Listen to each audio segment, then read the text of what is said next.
তো hello' guys, মই পিংকু আৰু এতিয়া যাব লাগে বজাৰলৈকে বুলি। তো কি কথা কিয় যাম গোটেইখিনি গম পাব ৰ'ব। তো কাৰণ পেডেল পাত চাওক তো নতুন কৰি লগাই আনো বুলি ভাবিছোঁ। তো বৰ্তমান নতুন কৰি লগাই আছে ৰ'ব। তো হৈ গ'ল লগোৱা। তো এতিয়া ভাবিছোঁ বতৰৰ বস্তু তো বতৰতে খাওঁ বুলি ভাবিছোঁ। তো যিহেতু ৰ'দো দিছে বেছিকৈ, তো আম খাবলৈকে আমৰ তলত আহি গ'লোঁ।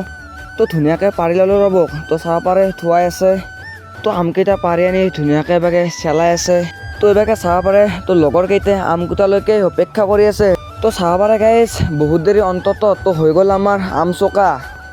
তো ফাইনেলি হৈ গ'ল আমাৰ আম খোৱাৰ টাইম। তো এতিয়া খাব লাগে আৰু সেইফালেও চাব পাৰে গোটামখা চলিয়াই লৈছে। তো গোটাকেইটা লগ লাগে খাব বলকচোন। তো গাইজ এতিয়া যাম বিহু চাবলৈকে, মানে আমাৰ ওচৰতে এখন বিহু হৈ আছে। তো বলকচোন চাওঁ। তো আহি পালোঁ ৰ'ব গাইজ বিহুস্থলীত আৰু এতিয়া যাব লাগে বিহু চাবলৈকে। তো আহি কেনে আমি প্ৰথমতে তো খোৱাত লাগিলোঁ। তো চাব পাৰে এইফালে মিক্সাৰ আছে তো খাই লওঁ ৰ'ব। তো চাব পাৰে গাইজ তো ইফালে আছে দোকানবিলাক। তো ফুচকাৰ পৰা আদি কৰি বিভিন্ন ধৰণৰ দোকানবিলাক আছে ৰ'ব। আৰু গাইজ আগৰ দিশত আছে ছুপাৰষ্টাৰ চলি আছে ৰ'ব। আজিৰ মিনি ব্লগটো সানি আছিল, আজি কাৰণে বাই।